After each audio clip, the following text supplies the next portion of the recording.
Now coming to the formation of rectus sheath between the costal margin and arcuate line. So between the costal margin and the arcuate line, the anterior wall, it is formed by the external oblique aponeurosis and the anterior lamina of internal oblique aponeurosis. And the posterior wall of the rectus sheath between the costal margin and the arcuate line, it is formed by the posterior lamina of internal oblique aponeurosis. And the posterior wall, it is also contributed by the aponeurosis of transversus abdominis muscle. Now I am going to draw a line diagram representing the transverse section of the rectus sheath between the costal margin and the arcuate line. So what you are seeing here, this is the rectus abdominis muscle, and this is the external oblique abdominis muscle, and this is internal oblique abdominis muscle, and this is transverse abdominis muscle. The aponeurosis of external oblique abdominis and the anterior lamina of aponeurosis of internal oblique abdominis, together they form the anterior wall of the rectus sheath between the costal margin and arcuate line, and the posterior lamina of aponeurosis of internal oblique abdominis together with the aponeurosis of transversus abdominis forms the posterior wall of the rectus sheath between the costal margin and the arcuate line, right? And below that you could find the fascia transversalis covering the transversus abdominis muscle. So once again I am repeating, see, this is the external oblique abdominis muscle and this is the internal oblique abdominis muscle, and here you could see the transversus abdominis muscle, and here this is the aponeurosis of external oblique abdominis and the anterior lamina of internal oblique abdominis muscle. They together form the anterior wall of the rectus sheath between the costal margin and the arcuate line, and the posterior lamina of internal oblique abdominis together with the aponeurosis of transversus abdominis forms the posterior wall of the rectus sheath between the costal margin and the arcuate line. Below that you could find the fascia transversalis covering the transversus abdominis muscle. Now coming to the formation of rectus sheath below the arcuate line. So below the arcuate line, the anterior wall, it is formed by the aponeurosis of all three flat muscles. The external oblique abdominis, the internal oblique abdominis and the transversus abdominis muscle. Then coming to the posterior wall. Actually below the arcuate line, the posterior wall is deficient. That is, the posterior wall of the rectus sheath, it is deficient, so that the rectus muscle, rectus abdominis muscle,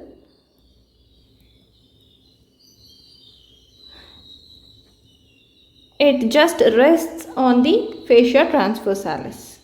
As usual, I am now going to show the transverse section of the rectus sheath. So see, this is the rectus abdominis muscle. So this is the anterior side and this is the posterior side. As I already said, below the arcuate line, the anterior wall, it is formed by the aponeurosis of all three muscles. This is the aponeurosis of external oblique abdominis. So then this is the aponeurosis of internal oblique abdominis, and this is the aponeurosis of transversus abdominis muscle. So see, below the arcuate line, you could see here that the anterior wall is formed by the aponeurosis of all three flat muscles, namely the aponeurosis of external oblique abdominis, aponeurosis of internal oblique abdominis and the aponeurosis of transversus abdominis muscle. So the aponeurosis of internal oblique abdominis and transversus abdominis is fused together. Then coming to the posterior wall of the rectus sheath below the arcuate line. As I already mentioned, the posterior wall is deficient, so that this rectus muscle, it rests directly on the fascia transversalis. This is the fascia transversalis. Again I am mentioning, see, this is rectus abdominis muscle and the anterior wall of the rectus sheath below the arcuate line, it is formed by the aponeurosis of all three flat muscles, namely the external oblique abdominis, internal oblique abdominis and transversus abdominis muscle. And as you see here, the aponeurosis of internal oblique abdominis and the aponeurosis of transversus abdominis are fused together. Once again, I am showing the formation of the rectus sheath below the arcuate line. So, see, this is below the arcuate line. See, this is the arcuate line. So, rectus sheath formation below the arcuate line.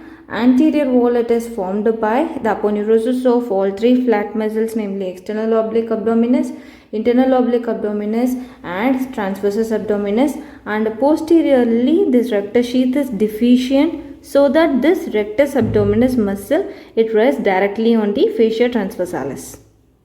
Now coming to the contents of the rectus sheath.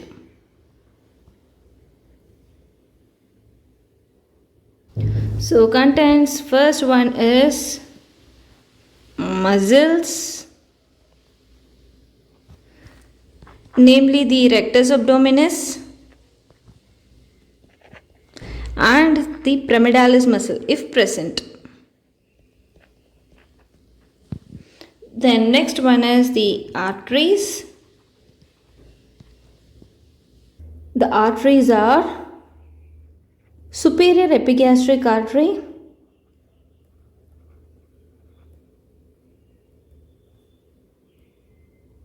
and the inferior epigastric artery.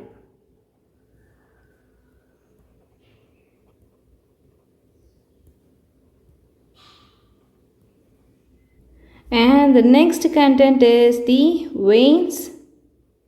It follows the same name as that of the arteries. First is superior epigastric vein and inferior epigastric vein. Then the next content is the nerves. So the nerves are the terminal portions, the terminal parts of lower 6 thoracic nerves, including the 5 intercostal nerves and also the subcostal nerve.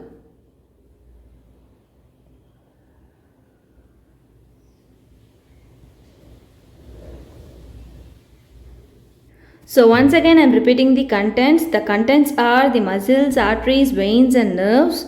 The muscles are namely the rectus abdominis and pramedialis muscle if present. Then the arteries, superior epigastric artery and inferior epigastric artery. Then veins, superior epigastric vein and inferior epigastric vein following the same name as that of the arteries. And the nerves, lower 6 thoracic nerves including the 5 intercostal nerves and also the subcostal nerve. Next, coming to the functions of the rectus sheath. This rectus sheath, it increases the efficiency of the rectus muscle.